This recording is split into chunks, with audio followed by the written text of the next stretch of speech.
All right, welcome to episode 97 of the 2-Minute Warning. Rockets and James Harden. James Harden looking to leave. What did he turn down?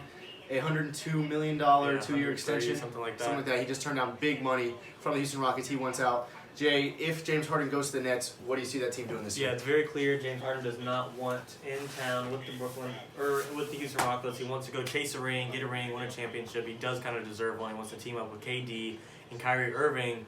And there's a lot of talks that the Nets will give up Caris LeVert and Spencer Dinwiddie and a bunch of picks to get James Harden. I don't think that'll happen. In my opinion, the only really intriguing offer the Rockets could get from the Nets is giving up Kyrie, which sounds kind of unlikely just because if that happens, Kyrie's played a whole 8 games on the Nets, so it's kind of like, well, why'd you team up with KD just to get rid of him? I do think Harden and Durant will be an amazing duo over all three of them just because Kyrie does what Harden does, but at a much lesser level. He's basically an 8 out of 10, and Harden's a 10 out of 10, and I just don't think it's a good combo to have all three ball hogs, not necessarily Durant, even though he's the best one, but between Harden and Kyrie, too much drama, too much ball dominance needing, and it's not going to lead to a championship in my opinion if it's just them three and a bunch of D players.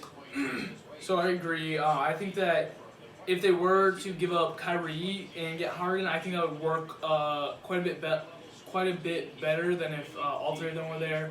I mean, obviously it would still do good if Kyrie was there or not, but they would be competing for the ball a little bit more. But without him, then they can sort of rely on the rest of their team to start making shots. So I think that if it were to just be Harden and Durant, I'd see them going pretty deep in the playoffs. I mean, they're in the East, correct? Mm-hmm. So they could make a good run and possibly make it to the championship overall. I think that'd be a big move for them. And I mean, Kyrie wouldn't be bad on the Rockets either. If Westbrook decides to stay there, that wouldn't look like a bad team either, I don't think. Yeah, so this whole thing is with Harden. Theoretically, if he does go to the Nets, I see it happening in a way that keeps all three of them on the team. Not necessarily that may not be the most beneficial way for it to happen. But I heard a lot of this from Stephen A., my idol. I love Stephen A. Anyway, I think if all three of them, especially if Harden ends up in the Nets, this is a team that I think we absolutely should see in finals contention. Being in the East, the weaker conference by far.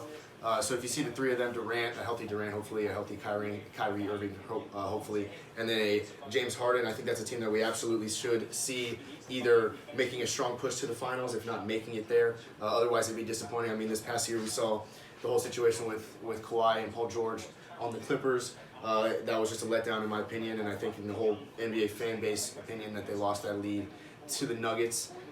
So I think the Nets would be in a similar situation this coming year if they sign James Harden and don't end up in the finals, or at least making a strong push to the finals. So this is a team that if they get James Harden, I absolutely need to see them making a push for the finals and possibly making a run at winning it. Yeah, a couple things we left out, not even to mention that Steve Nash is now the coach. That could be amazing or it could be terrible. Steve Nash has never coached before. Obviously, he was an assistant on the Warriors, but to have your own team, have these type of expectations going in, there's a lot of pressure there, so we don't know what will happen. But like Wade said, they're in the East. That's just not a great conference. The Bucks made a couple trades to get their team better, a little bit better. The Heat's competitive now. The Celtics are always well-rounded, but star talent, super-powered. The Nets outpower anyone in the East and even the West. That's like a super team.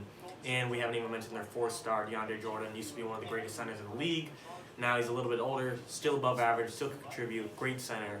I just think, like Carson said, anything less than the finals is going to be a letdown no matter what. 2 minutes. Short.